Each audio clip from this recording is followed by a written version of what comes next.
Olá, pessoal. Hoje a gente vai fazendo o último estudo do livro, né? O livro é grande, né? Mas eu espero que tenha sido bênção para sua vida. Para mim, só de eu fazer isso de novo já foi maravilhoso, já valeu a pena. Então, eu queria convidar você a ler comigo aqui em Jó 28. Esse texto fala muito sobre essa sabedoria que durante o livro inteiro a gente procura, né? Assim, de ser uma mulher segundo o coração de Deus, e passa pela busca pelas prioridades, né? Essa última parte do livro fala de novo sobre isso, né? De você voltar à essência das prioridades, daquilo que importa para o Senhor, né? E tem uma reflexão bem legal sobre o que é sabedoria, né? E como alcançar ela aqui em Jó 28:20. De onde vem então a sabedoria? Em que lugar está a inteligência? Nenhum ser vivo pode vê-la, nem mesmo as aves que voam no céu. Até a destruição e a morte dizem, nós apenas ouvimos falar dela. Se Deus conhece o caminho, só Ele sabe onde está a sabedoria, porque a sua vista alcança os lugares mais distantes do mundo e Ele vê tudo o que acontece aqui na terra. Quando Deus regulou a força dos ventos e marcou o tamanho do mar, quando decidiu aonde a chuva devia cair e por onde a tempestade deveria passar, foi então que ele viu a sabedoria e a examinou e a provou. E ele disse aos seres humanos, para ser sábio é preciso temer o Senhor.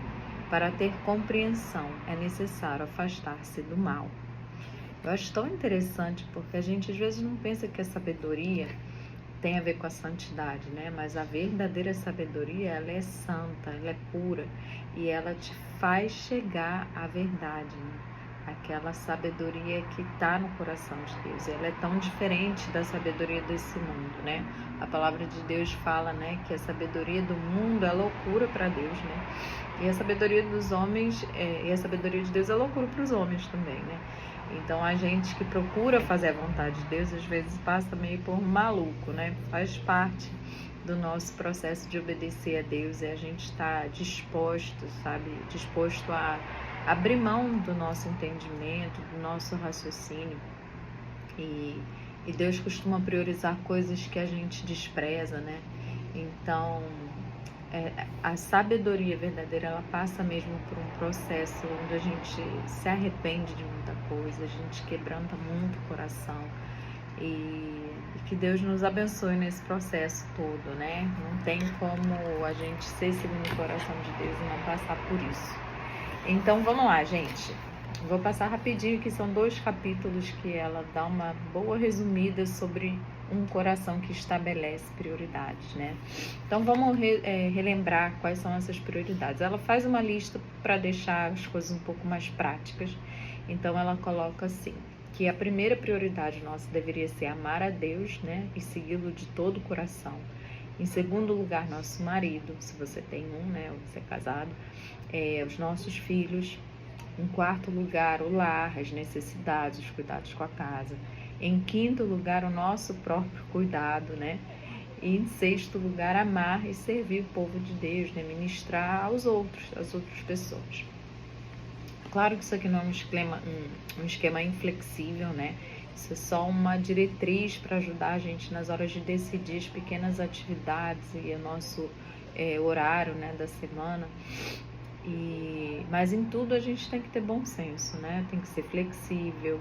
Às vezes você planejou uma coisa, mas surge uma emergência. A gente, obviamente, tem que ter o bom senso, né? De ser flexível também e entender que nem sempre a gente estabeleceu o plano perfeito, né? O Senhor tem liberdade na nossa vida para mudar, né?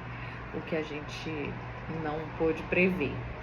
Mas, via de regra, é muito importante que a gente traça um plano, né, para o nosso dia, para a nossa semana, de acordo com essas prioridades, porque isso vai impedir a gente de se desviar completamente do foco, né? Quantas vezes a gente começa com uma meta e de repente se distrai e no final está tão longe daquilo, né? Então, em Deus que a gente possa ser bem intencional. Bom, uma coisa muito importante que ela fala aqui, e que eu acho que às vezes a gente peca bastante nisso, é que a sabedoria, ela espera, né?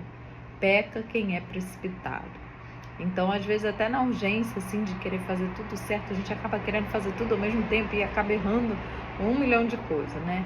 Então a maioria das coisas parece mais importante no presente do que realmente é. Então antes de sair tomando decisão e achando que tudo é muito importante e urgente, espera no Senhor, ora, vai orar, né? Onde que isso entra na minha lista ali de prioridades e onde que eu posso encaixar isso, né? E outra coisa importante aqui, né? Ajuste as prioridades, né? Talvez você vai ler isso aqui, reler e pensar assim, caramba, eu acho que eu tô priorizando as coisas erradas. É muito comum a gente que trabalha na igreja e quer servir as pessoas, a gente acabar colocando as outras pessoas de fora da nossa casa como prioridade. E abandonar, às vezes, os próprios filhos, o próprio marido, negligenciar coisas que são confiadas a nós, né? Então, ela cita um exemplo bem interessante de uma moça que servia as mulheres da igreja e estava assim, sempre na igreja, fazendo estudos, não sei o quê, e o marido nem era ainda convertido, não conhecia muito a Deus, e um dia o Espírito Santo tocou no coração dela, né, de que isso estava errado. E ela cancelou todas as atividades que ela tinha na igreja e começou a ter o marido como o principal ministério, né? E aí fala que em 2 anos, que nem é tão rápido assim, ele se voltou para Deus de tal forma que depois passou a ser o grande colaborador dela de ministério. Então, às vezes, a gente só precisa mudar um pouquinho, né? Ajustar algumas coisas para poder viver a perfeita vontade de Deus, né? No outro capítulo, que é Buscando o Coração de Deus, o último capítulo do livro, né, ela lembra uma visão que ela, uma imagem, né, que ela cita do jardim de uma amiga dela, que é um jardim lindo, cheio de rosas, super bem cuidado. E ela fala que toda vez que ela ia nesse lugar, ela ficava assim extasiada com a perfeição, com o cheiro, sabe, com tudo maravilhoso. E ela compara isso com a nossa vida, né, que para você chegar ao ponto de ter uma vida que você aprecia e que você desfruta, sabe, daquela maravilhosa vontade de Deus que se estabeleceu na sua vida, você tem que ser intencional, né? Então, em relação a tudo aquilo que é importante para Deus, né? Quando a gente cuida como um jardim, né, de nutrir, cortar o que não importa, priorizar o que importa, desenvolver, ajudar o desenvolvimento, né, dos filhos, enfim, tudo que está à nossa volta, que Deus nos confiou, quando a gente trata com esse mesmo amor, esse mesmo cuidado, logo a gente vai começar a ver ao nosso redor um lindo jardim, né?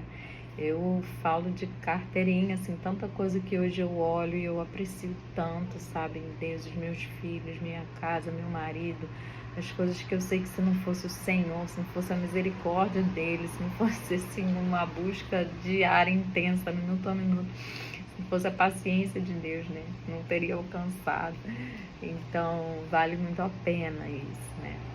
Bom, e aí ela termina falando, né, ore pelas prioridades, né, nem tudo que existe na sua vida ela citou nessa lista, nossa vida tem milhares de outras coisas também, né.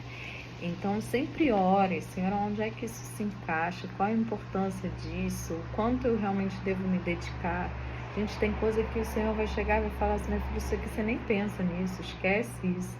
Às vezes, tantos sonhos, tantas ideias, tantas coisas que a gente imagina, e no final só servem para serem cortadas, sabe? Não vale a pena. Ou coisas que às vezes você não está prestando atenção e o Espírito Santo vai lá e te fala, olha, aquela pessoa ali, né, isso aqui, faz aqui. Então, gente, tudo é oração. E através da oração, através desse coração, né, que se santifica diariamente diante do Senhor, a gente começa a ter acesso a essa sabedoria do alto, né? E começa a ter em Deus uma capacidade de traçar um plano mestre para o nosso dia, para a nossa semana, né? Mas ela enfatiza muito essa coisa de você valorizar cada dia da sua vida, né? Muita gente vive em função de viver os anos dourados, né? Ah, depois que eu me aposentar, e na verdade existe um favor ali, o presente, que é a única coisa que a gente tem, né? O dia de hoje.